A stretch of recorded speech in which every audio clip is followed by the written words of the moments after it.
खड्डा तालीम श्री शिवजन्मोत्सव मंडळाच्या अध्यक्षपदी जगन्नाथ काळे यांची निवड करण्यात आली। खड्डा तालीम श्री शिवमंदिर येथे झालेल्या बैठकीत शिवजयंतीनिमित्त पदाधिकाऱ्यांच्या निवडी करण्यात आल्या। शिवकुमार कामाठी यांनी या निवडी जाहीर केल्या। तुळजाभवानी महाराष्ट्राचे आराध्य दैवत छत्रपती शिवाजी महाराज यांना वंदन करतो। खड्डा तालीम श्री शिवजन्मोत्सव महामंडळ 2024 ची आज मीटिंग पार पडलेली आहे।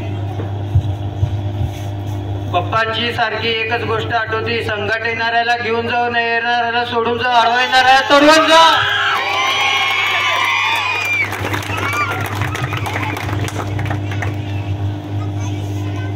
तुमच्या सगळ्यांची साथ असंच राहू दे एवढीच विनंती करतो।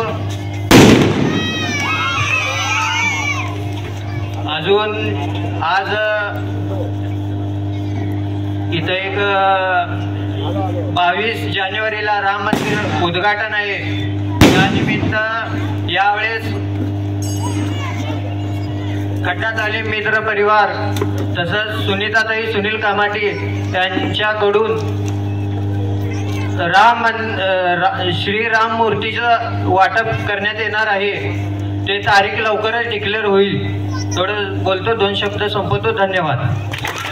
मंडळाचे उत्सव पदाधिकारी याप्रमाणे: कार्याध्यक्ष कृष्णा सुरवसे, आनंद चौगुले, उपाध्यक्ष अंबादास विटकर, विकी जाधव, खजिनदार प्रशांत उमरे, राज मंजुळकर, सचिव दत्ता साळुंखे, आकाश चव्हाण, सहसचिव मनोज बनसोडे, विकी पवार, लेझिम प्रमुख प्रवीण बाडेकर, रमेश विटकर, गणेश भोसले, मिरवणूक प्रमुख मनोज चव्हाण, शुभम शिंदे, राकेश कोरे, सोशल मीडिया प्रमुख ऋषिकेश पांढरे, निखिल बिराजदार, सागर पवार नायडू, पूजा प्रमुख शुभम माने, रोहित पवार याप्रमाणे या प्रसंगी खड्डा तालीम महामंडळाचे पदाधिकारी व कार्यकर्ते मोठ्या संख्येने उपस्थित होते।